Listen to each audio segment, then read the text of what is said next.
Olá, eu sou a Tânia Ferreira e bem-vindos a mais um Janelas de Conto. Aqui, onde damos palco ao ser e ao ser-se em sociedade. 2 contos curtos, múltiplas janelas abertas à reflexão. Hoje contamos com a presença da Paula, do Jorge e da Daniela. Vocês já vos conhecem aí em casa, de qualquer forma vou-lhes passar a palavra para dizerem alguma coisa a vocês. Paula. Mais uma vez, obrigada pelo convite. Gostaria de deixar um beijinho enorme aos jovens com os quais eu trabalho e sei que eles vão ver o programa e ficam todos entusiasmados. Um beijinho grande para eles e assistem sempre aos programas. Muito obrigada. Jorge. Pronto, olha, reformado como sou, não é? Faço da minha vida uma vivência à poesia direcionada. É o meu hobby, a minha existência, a minha forma de viver a vida. Agora, depois de reformado estar, dedico a mesma aos escritos, aos amigos que me seguem diariamente, esperam o meu poema e a minha publicação diária, como faço. Falo de tudo, deambulo sobre tudo, e a minha orientação é essa, a poesia. O gosto que me dá quando me questionam a razão de, porventura, não publicar um poema, isto enche-me a alma de poeta e de criador, se assim se possa dizer. Por isso, enquanto vivo for, permanecerei como sempre fui, uma dádiva constante. Muito obrigada. Daniela. Mais uma vez, obrigada. Já sabes que te agradeço imenso estas oportunidades de troca de ideias, de discutir ideias, ainda por cima sobre assuntos que me são tão caros como as emoções. Eu gostava de acrescentar 3 características que esta semana me disseram sobre mim, ou disseram que eu as tinha, agora está-me a faltar a palavra, e que eu realmente valido, mas que apreciei imenso. E as pessoas que as disseram vão saber quem são. Disseram que eu era uma pessoa proativa, reflexiva e empoderadora. Eu agradeço imenso porque realmente o verbalizar às vezes as nossas qualidades é muito bom e nem sempre isso acontece, pelo menos na minha vida. Por isso tenho que agradecer muito a essas pessoas e eu gostava, apesar de não ser normal, porque também refleti muito sobre as pessoas que me são queridas esta semana, de dizer um amo-te, no fundo, aos meus pais e ao meu marido. Oh, que lindo. Porque já que estamos em público, acho que é aqui que estas coisas devem ser ditas e gostava que ficasse registado este amor que tenho por eles. Muito obrigada. Que maneira bonita de começarmos o nosso programa, dando aqui palco ao ser-se e ao ser-se em sociedade e palco à palavra e ao amor. Isso é super generoso. Portanto, obrigada Daniela, obrigada aos 3 por essas partilhas e essas palavras que realmente ficam a ecoar dentro de nós e transversalmente aqui ao longo das janelas de conto temos sempre dado esta tónica importante do poder da palavra generosa, da palavra gentil, da palavra afetiva, do elogio, o enaltecimento, tudo aquilo que nós podemos fazer pelo outro, mas que também contribui para o autoconhecimento e para nos encher a alma e também encher-nos de felicidade. Vamos avançar aqui então com o nosso primeiro conto e a nossa primeira oportunidade de refletir sobre o nosso cotidiano e a nossa sociedade e sobre nós próprios. Na floresta profunda, uma comunidade de árvores convivia entre si. Este conto relata a história de uma pequena árvore em particular. Esta árvore cresceu à sombra de outras, altivas e confiantes, mas apesar da sua estatura pequena, conseguiu fortalecer raízes. Nutriu-se sábia e estrategicamente de sol. Tinha um interior sólido e fértil, fruto da dedicação que imprimiu ao seu desenvolvimento. No entanto, decidiu manter-se pequena. Bastava-lhe inspirar profundamente e seria capaz de crescer o suficiente para tocar o céu. Mas tinha medo. Se crescer até o azul, como lido com o sol quente? Apesar da sua estatura pequena, as outras lhe reconheciam valor, idoneidade. Ela, a pequena árvore, que sonhava ser grande, desejava pelos seus feitos que o sopro de outra árvore, altiva e confiante, lhe fizesse gigante. Mas isso ainda não aconteceu. Se crescesse pelo estilo de outra árvore, era mais fácil, pensava ela. Entretanto, outras, mais confiantes e menos capacitadas, já lhe superaram em altura, porque a ultrapassaram em coragem. E assim, uma pequena árvore que quer ser grande, mantém-se pequena por medo. Bastava-lhe inspirar profundamente para rasgar o céu. Mas o céu é-lhe tão desconhecido. Muito bem, e vamos começar aqui a reflexão desse conto pelo Jorge. Portanto, eu pego na frase, ela, a pequena árvore que sonhava ser grande. Portanto, não basta sonhar-se, temos que fazer por isso. Ninguém é sem se fazer. Quais os feitos que ela trazia se não crescer à sombra dos outros? Gigante será quem seu espaço procura e por ele lutar. O espaço que se beija é o resto que aos outros não pertence ou que abunda. Por isso, quem não ousa ser, em pequeno parece. Ok, muito bem. Então aqui, Jorge, é um bocadinho também colocar essa responsabilidade, esses ónus dessa pequenez à própria árvore, que não usou, que não se aventurou, que não teve como este ela própria fogo diz. de coragem para crescer. Ok, vamos ouvir as restantes contribuições e depois vamos pensar porque é que em algumas pessoas lhes pode faltar essa ousadia ou essa coragem do florescer, não é? Paula? Aqui leva-nos já à reflexão de que muitas vezes viver de forma protegida leva a que não tenhamos a coragem de ir mais além.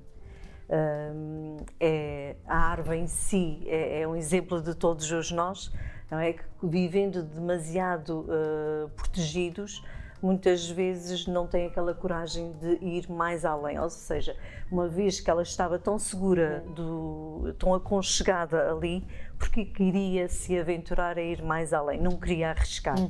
Enquanto quem arriscou conseguiu atingir muito mais, no caso dela, por medo, e o medo muitas vezes, as inseguranças levam a que as pessoas não deem aquele passo necessário para arriscar. E a vida é um risco. E nós devemos arriscar. Muito obrigada por contributo, Paula. Realmente essa questão de pensarmos que, por medo, às vezes ficamos já aquém daquilo que poderia ser a nossa expansão e o nosso eu. E a verdade é que quando nos aventuramos a sairmos da nossa zona de conforto é que verdadeiramente podemos crescer e desenvolver. E o medo é aquilo que nos bloqueia a expandir esta zona de conforto e sairmos dessa zona de conforto. Muito bem. Daniela? Já muito foi dito, não é?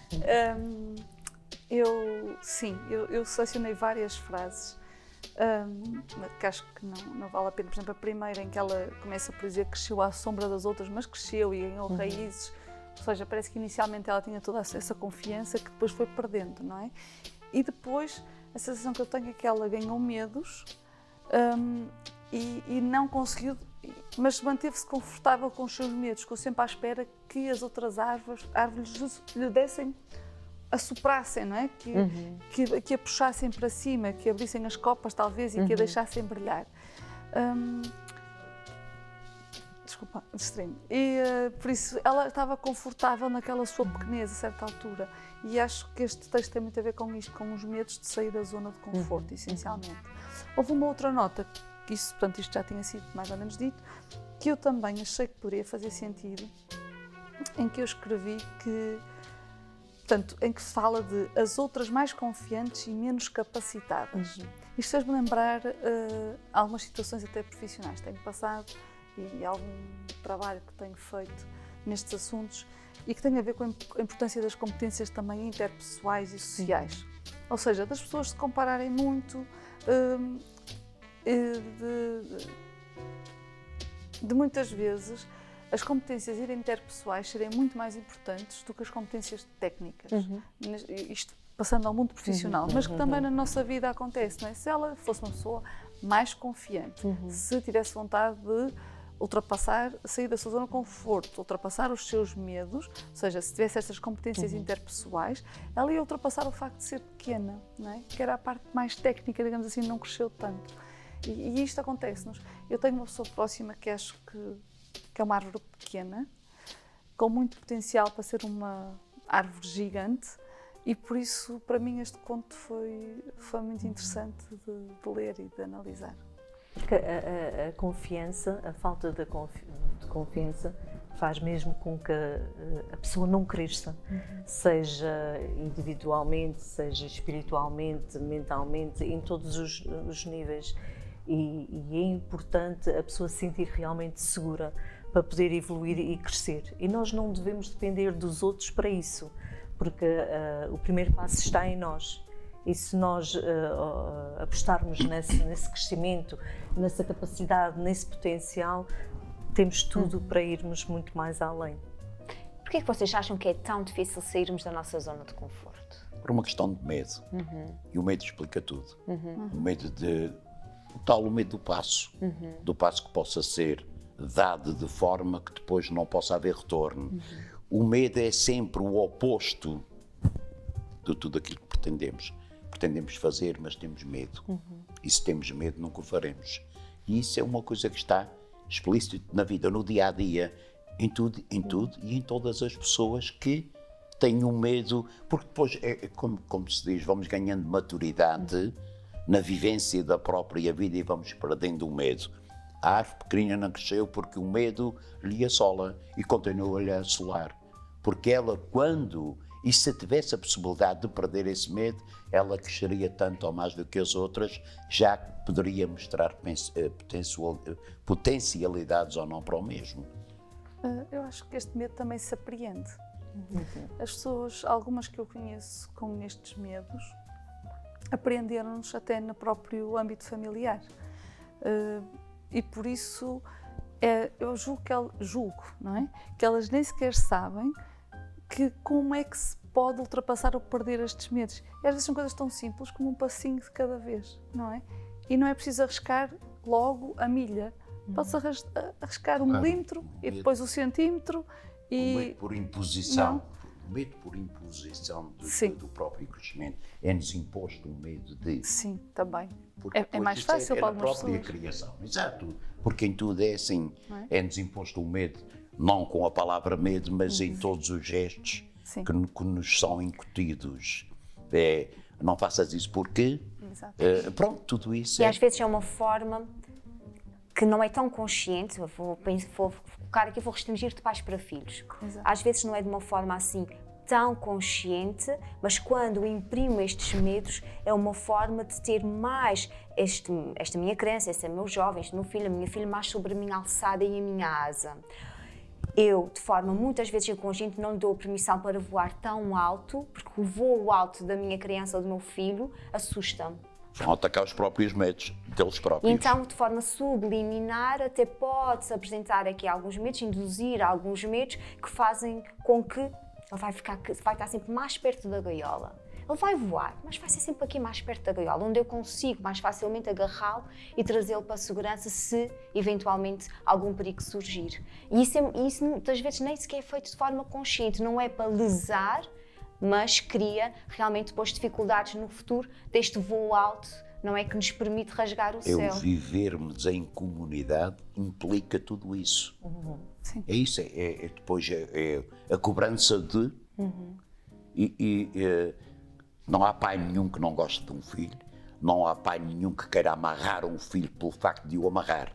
É sempre porque vive em sociedade e em sociedade há o julgamento. E esse próprio julgamento faz com que, por vezes, sejam esquartejados quaisquer movimentos ou pensamentos, não interessa para o caso, não é? Sim. E podemos até ter excelentes raízes, não é? Mas isto tudo vem da infância, não é? Os medos, as inseguranças e depois perseguem-nos um bocadinho pelo nosso percurso de vida e temos de ser nós um bocadinho também a trabalhá-los, não um bocadinho, temos de ser nós a trabalhá-los.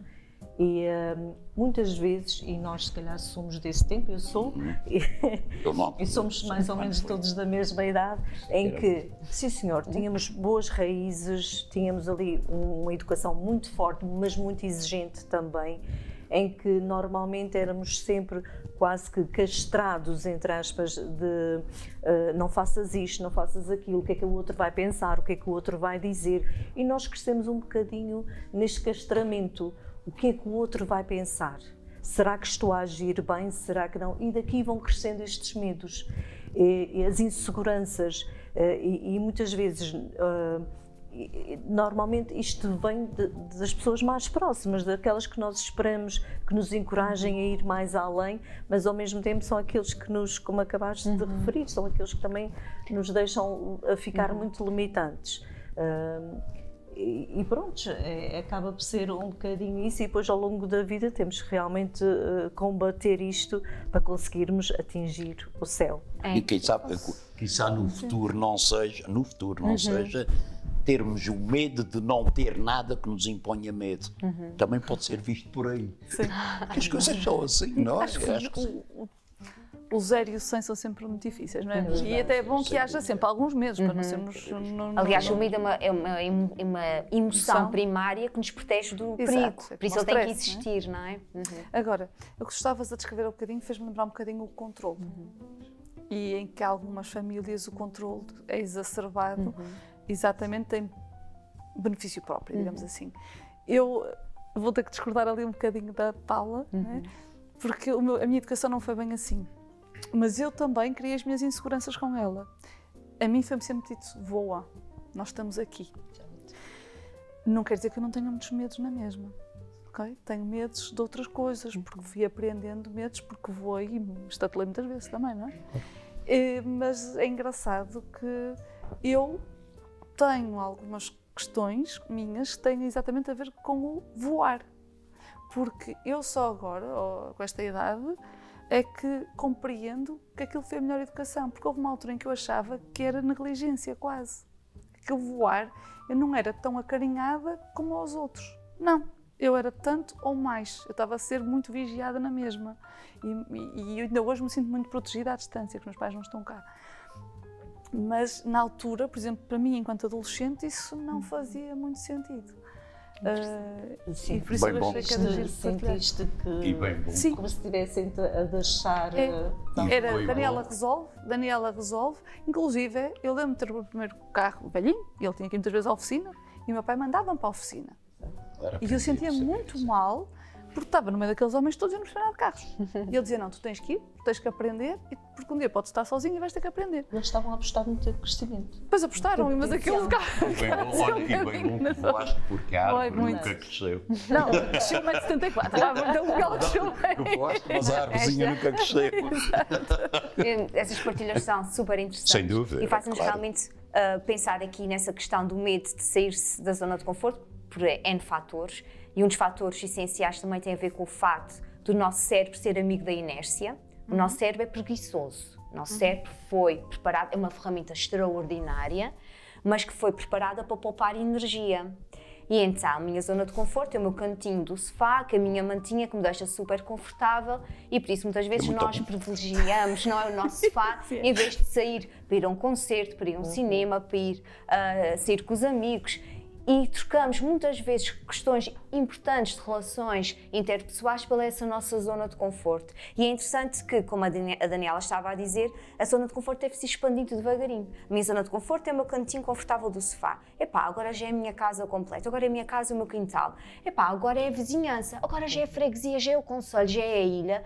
E quem sabe onde é o país e o mundo, não é? E isso consegue-se paulatinamente, consegue-se quando a gente diz que sim a desafios que nos deixam super ansiosos, mas vou mesmo com medo. O medo está lá, mas eu vou mesmo com medo. É muito importante quando a nossa decisão, quando se nos propõe alguma coisa e a nossa decisão é não, e se ela for analisada e se o não vem do medo, é muito importante que eu repense esse não, ok?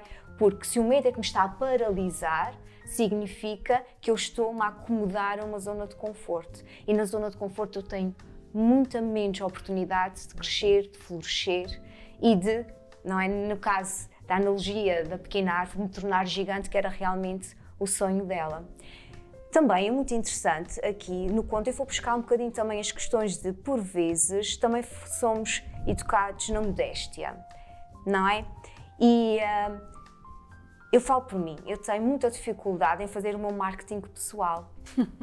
Porque é aquela questão também da que a Paula estava a dizer, agora se eu disser que sou boa nisto ou naquilo, se calhar ainda até vão julgar esta arrogante que se acha o máximo e que se acha a melhor. E, portanto, eu tive que crescer bastante porque fui educada numa questão da modéstia. Eu recordo-me de ser uma aluna que merecia 5 e pedia 4, eu sabia que merecia 5.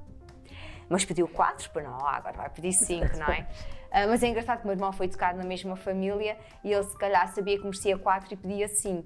Portanto, mais inteligente do que eu neste sentido. Era mais arrojado. Era mais Era arrojado. assim. E é interessante que agora, entendendo bem o conceito de humildade, em nós essa humildade cabe tudo. Cabe nós olharmos para nós, reconhecermos as nossas potencialidades, as nossas qualidades, sabermos falar sobre aquilo que nós fazemos bem, sem sentirmos que isso é arrogância ou é colocar-nos acima do outro, porque a humildade é reconhecer eu sou bom nisto, mas isso não faz com que eu me sinta superior ao outro, porque o outro é bom noutras coisas que eu não sou, da mesma maneira que eu sou frágil e vulnerável e menos boa em vários Nunca em termos aspectos. de comparação, múltiplos nunca pôr aspectos. em termos de Exatamente, comparação. nunca colocar em termos de comparação, mas sermos gratos para aquilo que são as nossas qualidades. Sim. E enaltecermos e valorizarmos e aplaudirmos essas nossas qualidades e não termos receio de as expor e de as dizer em voz alta. Porque no outro lado, o outro está sempre livre de pensar aquilo que quiser pensar. Exatamente.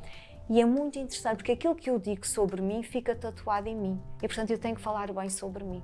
E aquilo que o outro diz sobre ti tem a ver com ele e não contigo. Exatamente. Por isso fica nele. Mas esta semana disseram coisas muito boas sobre mim. Ora bem, ora bem. Mas é de enaltecer, é sempre mas- bom quando ouvimos algo positivo Claro sobre que é. nós. Além de nós termos, eu acho que isto tem muito a ver com o amadurecimento e com o crescimento. Claro. Nós fazermos este tal balanço positivo sobre nós e elogiarmos muito o nosso potencial, que muitas vezes não nos elogiam com receio, olha, se calhar vai crescer, vai ser melhor do que eu. E é pena, porque as pessoas não se elogiam, como nós falámos da outra vez, o amar deve-se dizer, o elogiar também deve-se elogiar, sempre. E se a pessoa realmente não estiver no seu melhor, também deve saber ouvir para saber como é que vou melhorar, em que pontos posso evoluir, posso sempre crescer. Exato.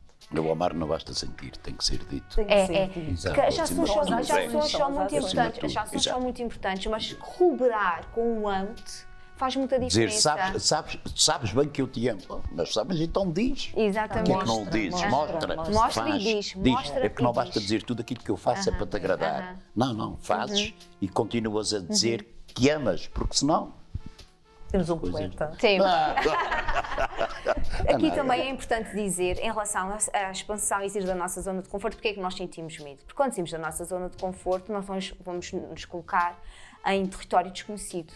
Eu sei muito bem, eu sou muito bom no meu terreno, porque eu já o conheço bem, eu sei bem os cantinhos todos da casa, conheço de cor a forma de percorrer este terreno que já me é confortável. Quando me aventuro em outros terrenos, eu já não conheço assim tão bem. E é este risco, é este medo de, e se eu falho?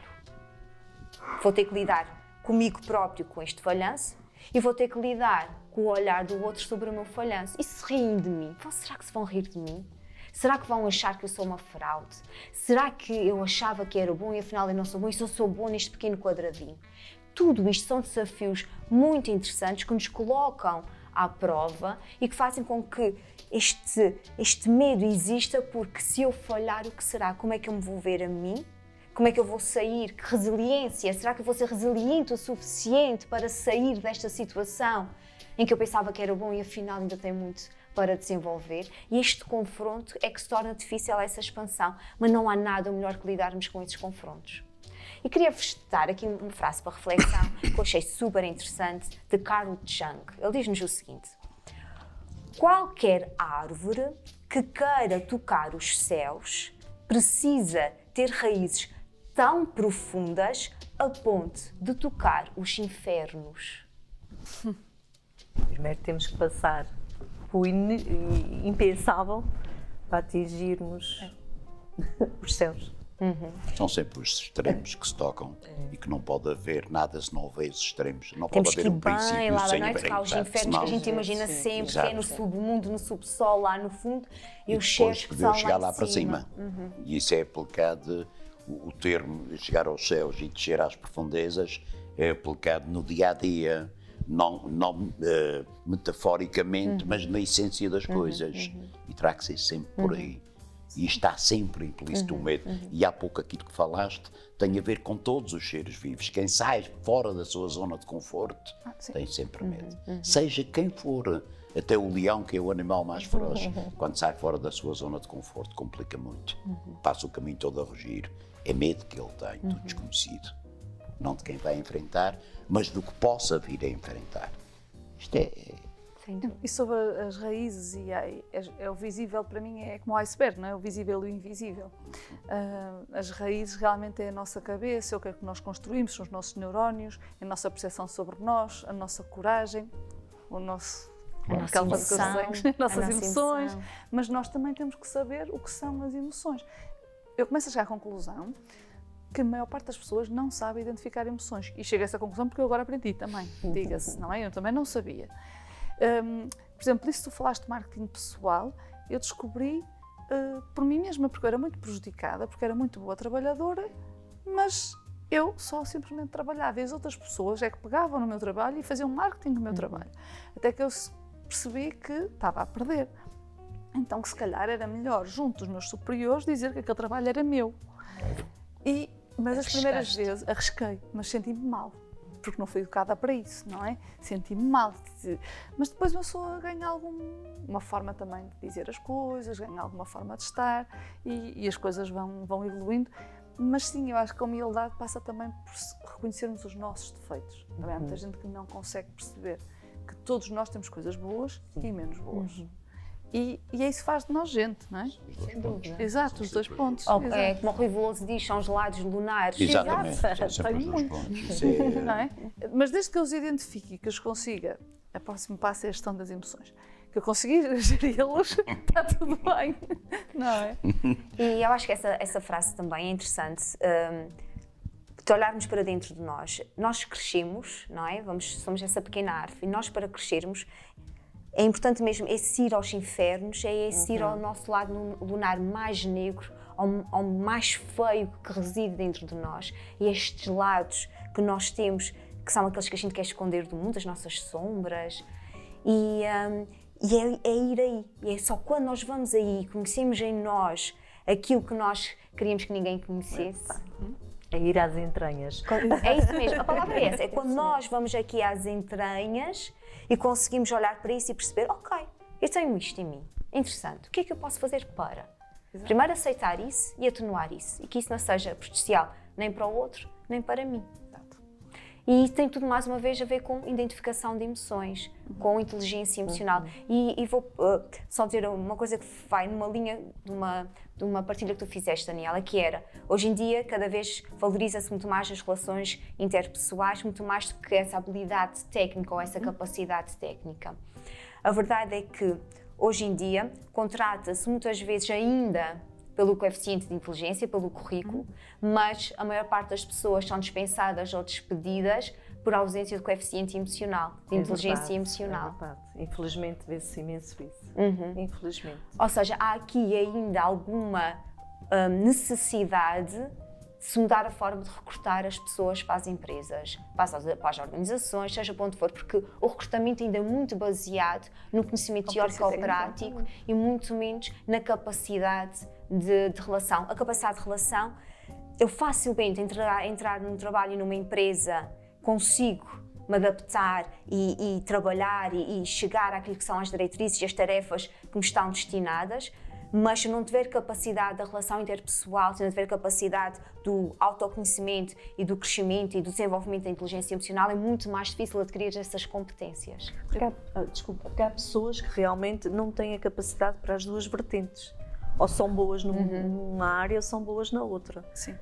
E isto, às vezes, mesmo pessoas que estão à frente de empresas têm muito este potencial.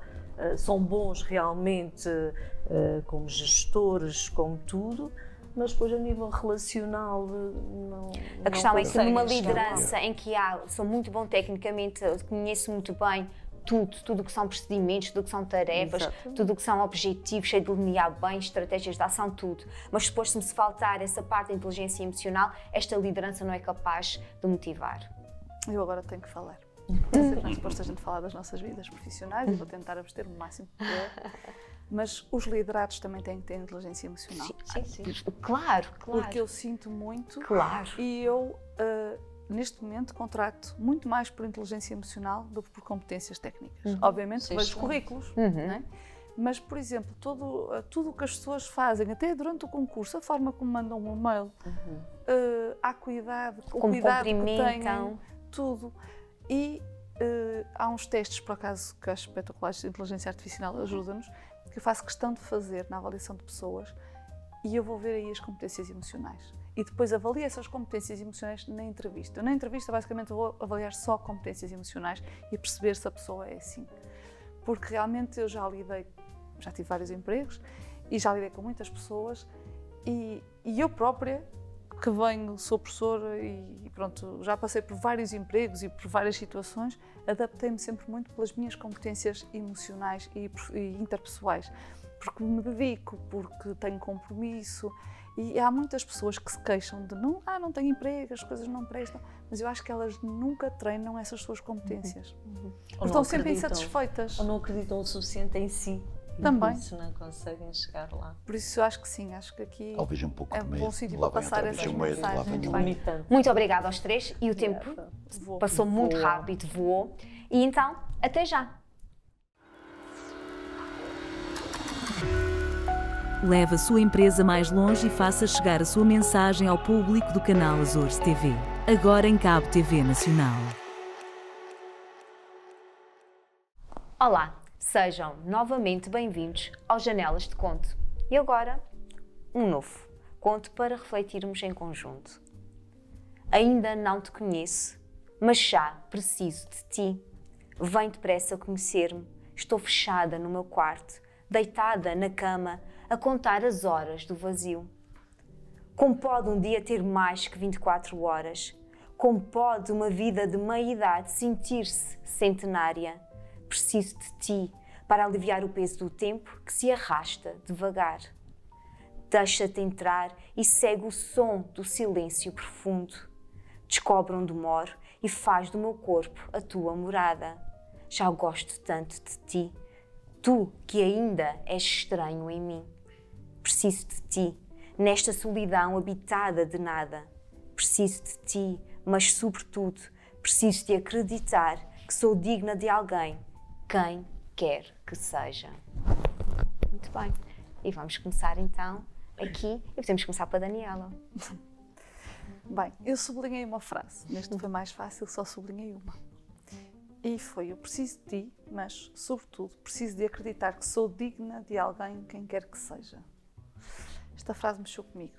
Também comigo. Nós todos somos dignos de alguém, obviamente. E alguém sentir isto, acho que é mesmo mau. Vá. Eu identifiquei aqui algumas coisas, como a solidão. A pessoa nitidamente estava num grande vazio, numa grande solidão, num grande isolamento, e está a fazer um grande pedido de socorro. Mas está a fazer um pedido de socorro não a si, não sei se tem capacidade ou não, porque eu não sou psicóloga, por isso não sei, mas está a pedir sempre o socorro externo. E às vezes é isso que as pessoas também, lá está, é como a pequena árvore, estão sempre à espera que os outros as ajudem. Ela está a pedir um resgate. Está a pedir um resgate. Eu aqui, nesta questão do resgate, eu tomei algumas notas também que acho que podia ser interessante falarmos da saúde mental, da importância do que é, primeiro o conceito de saúde, que é mental, física e social. E há muitas pessoas que não têm vida social, mas acham que têm saúde, porque só investem na física. Na física. Não é? E isto é um drama depois. Isto acaba por trazer muita coisa menos boa à volta disto.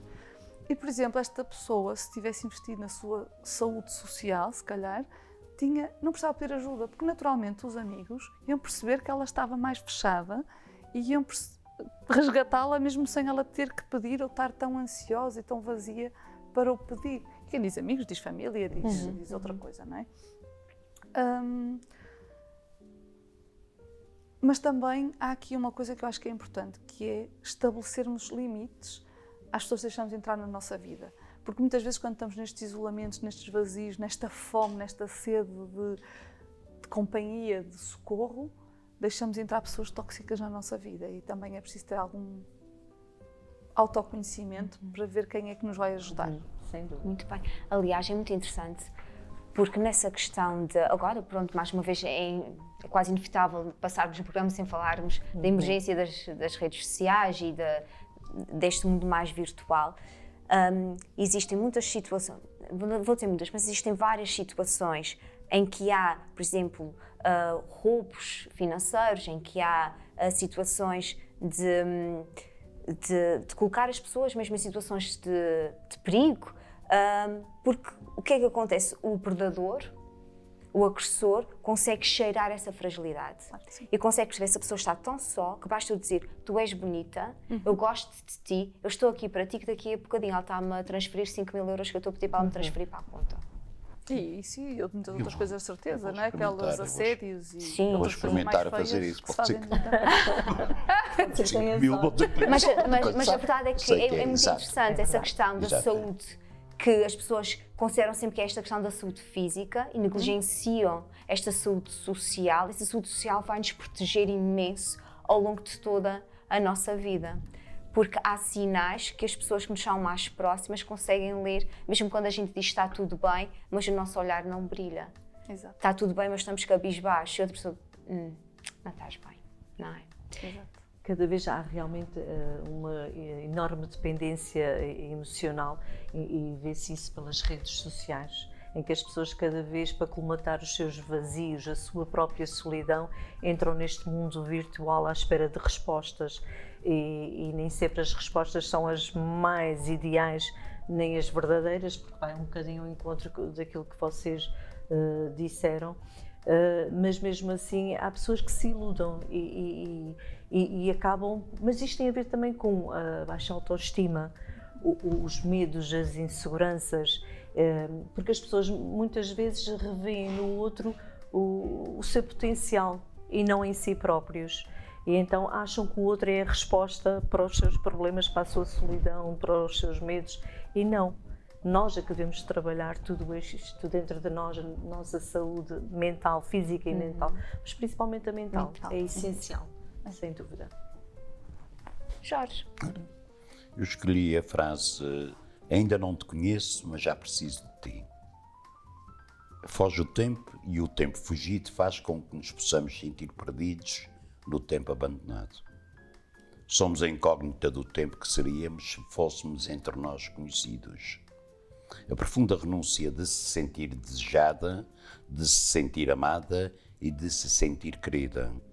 Mesmo que no fundo não exista nada, existindo sempre nós próprios. O amarmos-nos, mesmo que só depois os outros nos amem. Sensação de necessitarmos de quem não, nem tão pouco partilha o espaço e o querer, mas que nos faça sentir amados, sentirmos alguém. Eu acho que isso é primordial para o nosso crescimento enquanto o precisar dos outros e o precisarmos de nós próprios. Muito bem, muito obrigada, Jorge. Nós devemos precisar dos outros para comunicarmos, para vivermos socialmente, para nos dizer as tais palavras bonitas, não é? Mas principalmente devemos precisar de nós próprios, porque a partir do momento que temos esta liberdade e esta segurança, aí sim, se calhar poderemos fazer as melhores escolhas e não viver nesta instabilidade. E é importante amar-nos acima de tudo.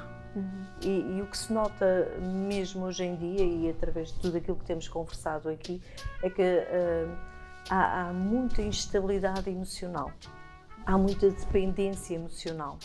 As pessoas precisam da opinião do outro, se calhar muito por causa daquela comparação que há bocadinho se falou, as pessoas estão-se constantemente a comparar. E às vezes as pessoas medem a sua autoestima, medem o quanto eu posso gostar de mim pelos likes que recebem. Exatamente. A quantificação dos likes. Estava a pensar. Eu conheço pessoas que, ok, olha, estes puseram-me like, é porque gostam de mim. Não significa nada. Isso dos likes, primeiro tem um algoritmo por trás, não é? Eu reparo que quando ponho uma fotografia, por exemplo, ou dos meus animais, ou que é uma fotografia que é minha, aquilo deve disparar muito mais porque eu tenho muito mais likes. E depois também há outra coisa que as pessoas, se calhar, na comparação não percebem. É que há muitas pessoas que põem like porque viram gostam. somente. E porque gostam que a outra pessoa veja que eles fizeram like. Exato. Porque de alguma forma esse like lhes pode ser útil. Exato. E então é preciso às vezes medir isto tudo. Eu por acaso faço isso quando alguém põe gosto nas minhas publicações. Quem é? Porquê? Não é? Quem é? E é importante, eu vou só fazer aqui um paralelismo com aquilo que estavas a dizer, Daniela, que é muito interessante. Basta imaginemos assim, temos que ser realistas. Eu aqui faço sempre o esforço para ninguém falar do que é que faz profissionalmente, porque eu acho que nós devemos ser muito mais valorizados por quem nós somos na nossa essência do que aquilo que nós fazemos. Claro. Porque muitas vezes eu pergunto, não é quem é que tu és, o que é que tu fazes. Exato. Ninguém nos pergunta quem é que tu és, o que é que tu fazes. À espera que a gente diga o que é que faz profissionalmente. E aí, conforme que tu fizeres profissionalmente, vai ser mais ou menos interessante para eu inserir no meu núcleo. Por isso, hoje em dia, estar-se desempregado é quase como uma morte social. As pessoas desempregadas não interessam a ninguém. E uma pessoa desempregada é extremamente válida e tem riquezas de ser enormes. E por isso, eu acho que a gente tem que caminhar neste sentido. Há um humorista que diz uma coisa muito interessante, agora não me recordo o nome dele, mas ele tem este sketch disponível na Netflix. E ele diz o seguinte, ele diz que acha muito interessante porque foi vários países, em todos os países, quando pergunta o que é que tu fazes, as pessoas dizem sempre o que é que fazem profissionalmente. Ele diz que foi à França e perguntou a pessoa o que é que faz. Olha, eu passeio, eu ando de bicicleta, eu gosto de sair com os amigos, eu gosto... Não, o que é que tu fazes? Eu faço isso. Não, o que é que tu fazes para sobreviver? Eu respiro. Boa. Eu respiro. Não, o que é que tu fazes com profissão? Portanto, automaticamente a pessoa não está formatada para dizer o que é que faz profissionalmente, porque o que faz profissionalmente é só uma parcela pequenina de quem eu sou. Exato. Eu sou muito mais do que isso. E nós temos essa tendência de identificarmos quem nós somos por aquilo que nós fazemos. E por isso neste programa há sempre este convite a omitirmos o que é que fazemos profissionalmente também, para que este nosso ser seja cada vez mais expandido e as pessoas se interessem por nós, por aquilo que nós somos enquanto seres. Isso para dizer o seguinte, acontece e vê-se isto de forma muito flagrante, uma pessoa tinha uma atividade profissional menos pública, menos relevante, com menos poder, passa a ter uma atividade profissional de maior relevo, de maior poder, de maior visibilidade pública. Eu gosto mais da visibilidade do que do poder. Ok? Poder no sentido das connections, de interessa-me ter aquele like, porque pode ser que... Exato. Por isso é que eu falo em poder, mas percebo. O que é que acontece? Acontece que eu antes, a mesma fotografia, aqui tive 20 gostos, vou republicar esta fotografia agora que tem outro estatuto social e ela passa de 20 para 200. É verdade. Ou 300. Sim. Ok? Infelizmente. O espaço, o estatuto social que nós ocupamos na sociedade ditam muito dos likes e vai ao encontro daquilo que tu estavas a dizer, Daniela. Porquê? Porque há lá e quero que essa pessoa veja que eu estou interessada no percurso dela e no caminho dela. E ela agora é mais válida porque ela está num patamar da sociedade. Epá, se ela está aqui, eu tenho que a validar. Exatamente. Se ela está aqui, tenho que a validar. E porquê é que eu não valido todas as pessoas por aquilo que elas são? E eu acho que é isso que nós também temos. Eu agora sou muito mais importante porque já é a terceira vez que venho à Vitec. Vais ter 500 likes para a semana. É para cima de 500 likes, não tem nenhuma. Mas na realidade é assim, o consumismo, a sociedade em que nós vivemos, impõe que todo aquele que tem um estatuto a nível de trabalho que seja mais elevado tem maior poder. Tem de maior poder, desculpa. Sim, mas é poder, e é verdade. Eu estou a dizer, desculpa, não gosto da palavra. E eu empreguei-a, pronto. Porque tem maior poder de compra, tem maior conexão com todos os pontos e esses é que me interessam.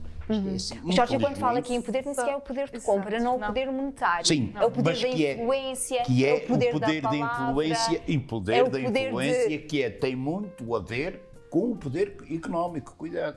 Quem tem às poder vezes e que nem não tanto. está. É o poder de contrato no contrato, fica na fica, convite no convite. Vais estar presente, não vais ter. Está no meu lado direito ou está no meu lado esquerdo? Há sempre um jogo de interesses. É isso, é o poder do jogo de interesses. Porque só a decisão de se fica sentado no meu lado direito ou no meu lado esquerdo tem um impacto enorme. Sim, sim, sim. Sim. E era por aí que eu E falava. só os outros vão para trás. Sim, Sentam mais atrás. Exatamente. E portanto era aqui neste sentido. Paula, não sei se escolheu alguma frase. Aqui a parte, desculpa, do poder, eu não gostei, ou seja, eu reconheço, obviamente, porque é essa a palavra certa para o que acontece. Acho que neste contexto prefiro chamar-lhe visibilidade. É só isso. Ou seja, desculpa ter-te interrompido, não é? Não há Mas, ou seja, problema. neste contexto, há pessoas que são mais visíveis e pessoas que são mais invisíveis. E, obviamente, que as pessoas mais visíveis depois poderão ter mais influência noutras pessoas, até porque lá está, conhecem, têm uma rede maior. Mas há muitas pessoas invisíveis que têm muito mais influência, se calhar até, do que algumas do que algumas que se pensa que têm, digamos assim. E no fim essas não têm muitos likes, as invisíveis. Sem dúvida. Não é? Mas pronto, mas aí depois cada um leva com as suas consequências. Eu prefiro o ser, lá está. E eu bocado tu falaste do marketing também, aqui neste contexto, da pessoa, acho que se podia falar aqui disso, que é, as pessoas não estão habituadas a falar de si, das suas coisas, não é? E outra vez mais isto, a pessoa depois sente-se vazia, porque não se conhece, porque não está habituada a valorizar-se, e começa a ficar deprimida, e com medo da crítica, e não aguenta, não é? Porque é tal o medo da avaliação do outro, que acaba de ser massacrante. Há pessoas que não conseguem lidar com a crítica negativa. Porque não têm estrutura emocional para aguentar. Exatamente. Porque não se conhecem também, não sabem o seu valor.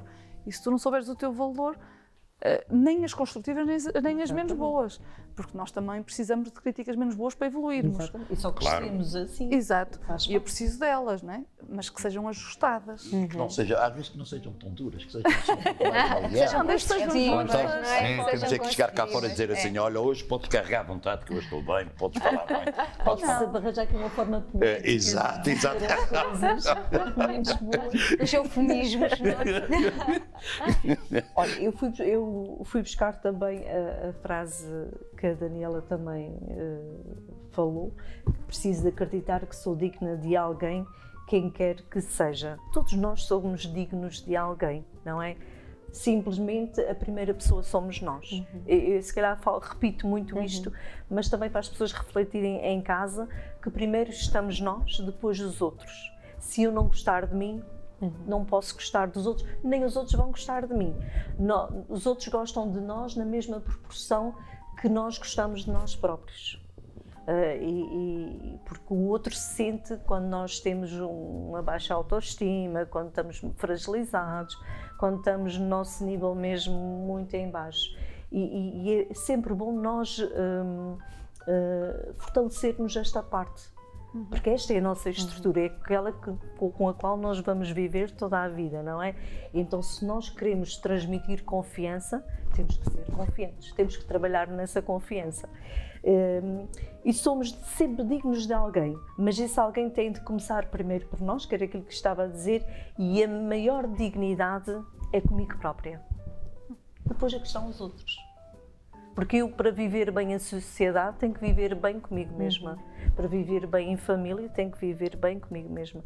Só vou transmitir aquilo que é bom e que é positivo e o que é menos bom, porque nós temos todos os nossos dias, consoante aquilo que eu também faço comigo mesma e tenho a capacidade de transmitir. Eu gostava só de ouvir a tua opinião. Sim. Nós temos falado desta questão, não é? De nós nos valorizarmos, de nós tranquilamente dizermos eu sou boa a fazer isto, ou eu sou boa nisto, ou eu sou boa a amar, e falarmos da nossa essência, e até que ponto isto depois pode tocar, que eu acho que é o medo das pessoas tocarem na arrogância. Os arrogantes tocam na arrogância e não sabem o que é que estou a dizer. Mas acho que nós temos este medo. Então, o que eu sinto em relação a este texto, há uma parte aí que para mim é muito importante, que é uma pessoa de uma idade. Sim, está naquele momento. Sim. Ok? E o que eu sinto é que há muitas pessoas que passam a sua vida toda em modo de sobrevivência. Ou seja, escola, casa, cresci, adulto, casa, tenho filhos, cuido dos filhos, trabalho, e é isto. E nunca é isto, é sempre isto. Sem se conhecerem. É sempre isto. Nunca olho para mim, porque tenho que estar ali para o outro. Estou para o trabalho, estou para as exigências profissionais, estou para as exigências familiares, estou para as exigências da conjugalidade, estou para aquilo. E depois chego ao confronto da meia-idade, muitas vezes com o síndrome do ninho vazio, os filhos saem. Muitas vezes, quando os filhos saem, os casais, o que nos unia deixou de fazer sentido. Que somos dois estranhos na mesma casa, porque nós nunca estivemos presentes um para o outro. Nunca refletimos sobre nós enquanto pessoas, nunca refletimos sobre nós enquanto casal. E depois surge isso. Ok, eu sou uma pessoa agora de meia-idade, vivi a vida toda a construir alguma coisa, e onde é que está o que eu construí? Tenho uma casa, tenho um bem material, tenho um carro, vivo num bairro até razoável, mas isso preenche-me. Porquê é que eu sinto este vazio se eu tive estes anos todos até agora a dar de mim e agora quero qualquer pessoa, seja ela quem for, desde que diga que me ama e que me vai dar colo? E desde que preencha o Desde vazio. que preencha. Porquê? Porque nós vivemos uma vida, muitas vezes, e muitas pessoas, aliás, falámos nisso no programa anterior, dos maiores arrependimentos que as pessoas têm. Uma enfermeira que trabalhava em cuidados paliativos recolheu quais eram os principais medos que as pessoas tinham, e um deles era mesmo não terem vivido a vida, não terem vivido verdadeiramente a vida. Se me permites, ninguém entende porque é que esperaram tanto tempo para se separar. Eu chego, Cuidado, não eu é digo isso. uma idade, posso estar a chega falar ali a 45, coisa, 50 anos, eu chego coisa aqui cortou. entre Não os existe 40 mais e os nada, 50. Porque nada foi construído anteriormente. E eu penso, e o que é que eu agora, se eu já vi os tempos áureos da minha vida, não é? Agora vou entrar nos anos dourados, como é que eu vou ver esses anos dourados se eu não criei bases relacionais, se eu não criei raízes, não é?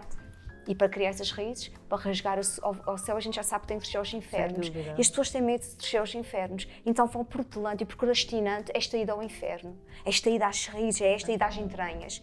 Mas já há uma altura que as entranhas vão ter que aparecer. E depois lá está.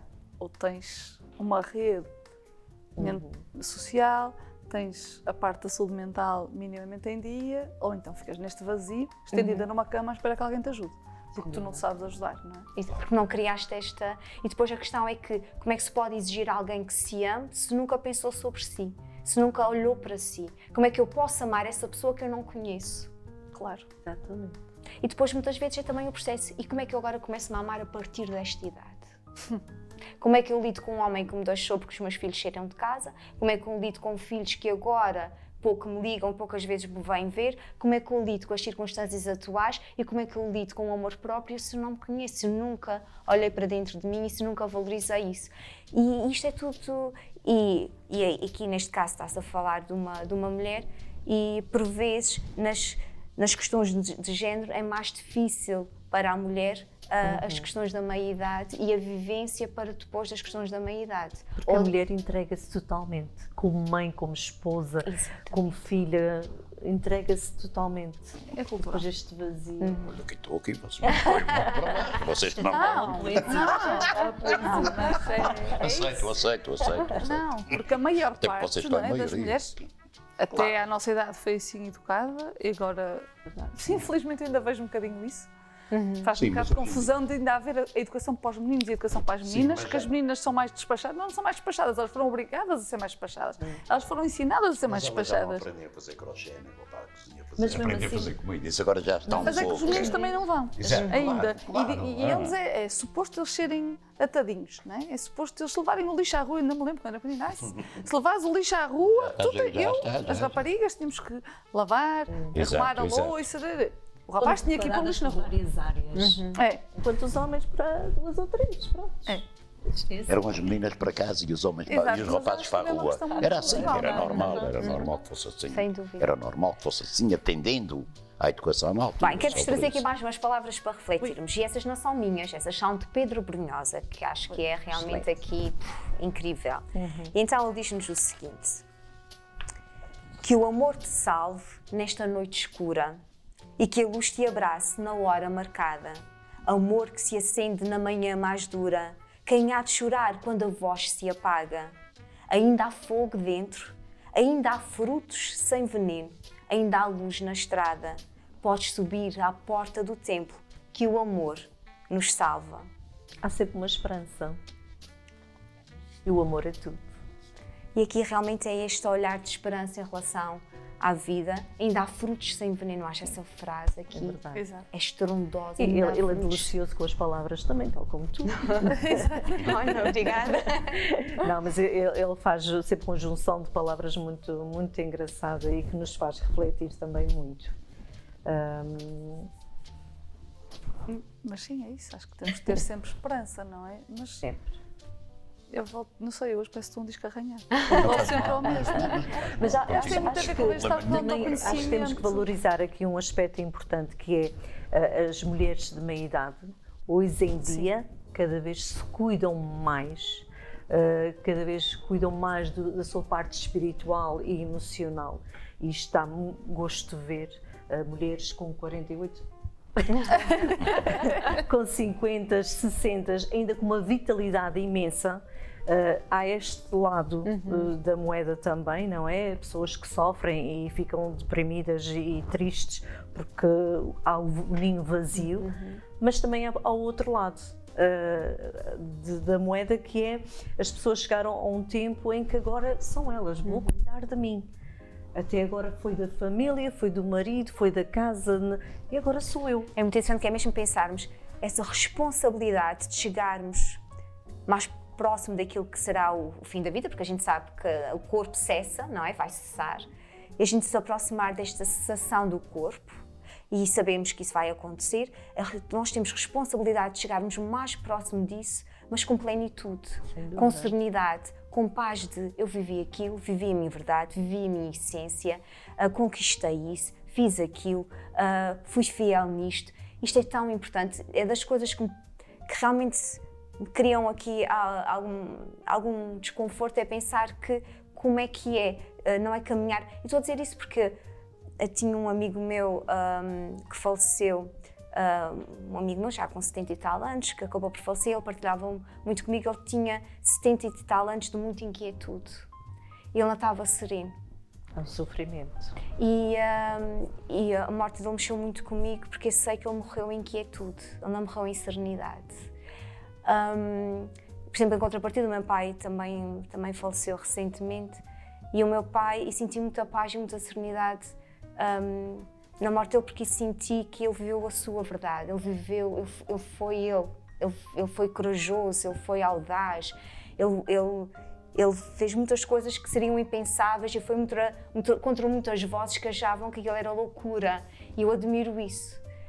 E gostava de ter um bocadinho também desse arroz que ele tem e que ele teve. E portanto, neste caso, consegui lidar bem com isso, porque eu sei que a vida dele foi um ciclo completo. Ele deixou o legado e foi reconhecido pelo seu legado ainda em vida. E eu acho isso lindíssimo. Esta outra pessoa que eu vos estou a falar, uma pessoa também espetacular, com um legado muito bonito também, mas que morre em inquietude. Insegura. Que morre com... Há coisas que eu não fiz, há coisas que eu ainda não consigo dizer que não, há coisas que eu ainda estou a deixar que aconteçam e que não é isso que me faz feliz. Se calhar está preso a algo ainda que nunca consegui contornar. E eu acho que aí nós temos responsabilidade. No início estavas a dizer, Daniela, que enalteceram a tua proatividade, e também sermos proativos é isso, é nós percebermos que a vida avança, não recua. A vida não recua, a vida avança. E eu vou avançar. E quanto mais eu sei que vou avançar nesta vida que vai cessar, vamos avançar com esta serenidade, vamos avançar com este conhecimento de que eu quero, um dia que eu tenha que partir, um dia que eu vá, eu quero deixar os outros em paz, porque sabem que eu saí nesta plenitude. E quando eu falar com o outro, estou a falar em serenidade, estou a falar em conquista, estou a falar em descoberta.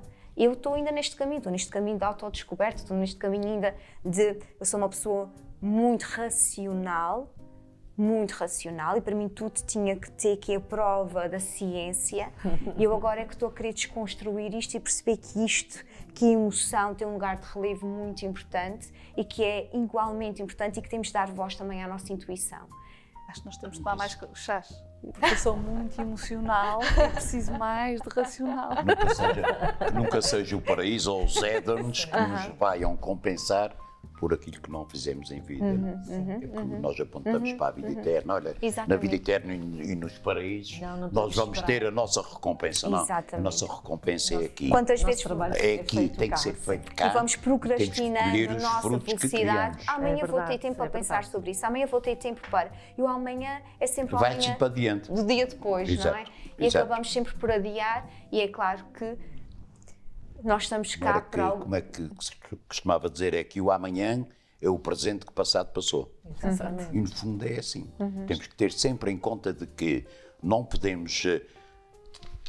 temos que todos os dias, a todo momento, tentar construir algo e aperfeiçoarmos a nós próprios, nem que seja um bocadinho. E viver intensamente. Exatamente. Esta construção. Respirar o momento, exato, não é? Exato. Estar presente no aqui e no agora. Sim, Estou aqui e agora. Mal quando eu morrer, eu vou para o céu. Um poema do Pablo, acho que é do Pablo Neruda, eu não quero dizer as neiras, que eu hoje estou assim um bocado cheia da cabeça, que é o Viver Intensamente, e que me seguiu durante os últimos, julgo que 20 anos. Eu li e achei que fazia sentido. Eu queria aquilo, eu queria viver intensamente e queria viver tudo o que tinha para viver. Eu posso dizer que agora, na minha meia-idade, já que vocês querem assim, sim, que eu considero que a minha meia-idade é aos 50 para estar lá a chegar. Eu quero viver até aos 100, então isto é público. Eu também é a minha meia-idade.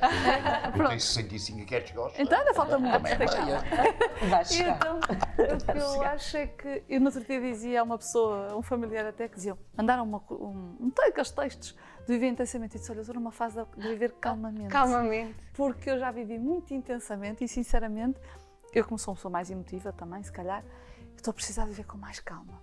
E deliciar os momentos. E deliciar mais os momentos. Por exemplo, eu lembro que eu antes viajava, eu já viajei bastante, eu queria ver tudo, ficava exausta. Eu queria ver tudo que vinha nos mapas, o que não vinha. Eu agora vou e dou prioridade, por exemplo, a dormir. A tomar o pequeno almoço com calma, a acordar com calma. E o que eu digo é... Qualidade. Exato, eu vou ver. Eu queria ver 5 coisas. Se eu vir 4, eu não vou morrer por não ver aquela. Está ótimo. E vou ficar muito mais descansada e feliz. E depois as pessoas pensam, depois eu acho piada aquilo que se diz, porque depois a pessoa morre e nananã e não viu. Eu não me vou lembrar de nada. Pois não. Isto é uma certeza racional.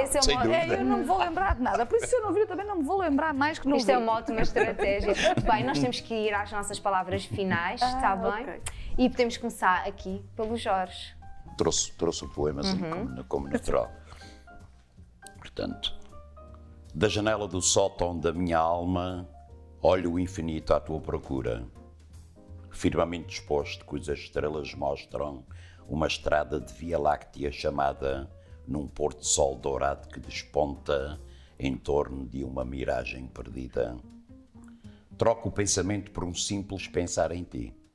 Mesmo que a vista não alcance, não impede que o coração te veja, fazendo com que a solidão destas águas furtadas com dono fiquem. E eu, perdido, me encontro com a silhueta na tua minha imaginação. Muito bem. Paula.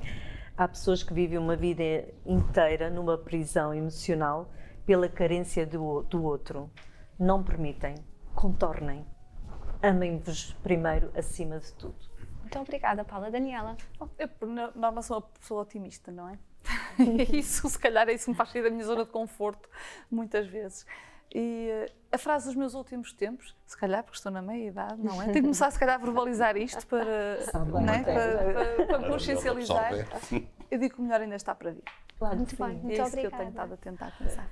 Aí em casa, um beijinho enorme para todos vocês que nos assistem e até para a semana. Beijinho grande.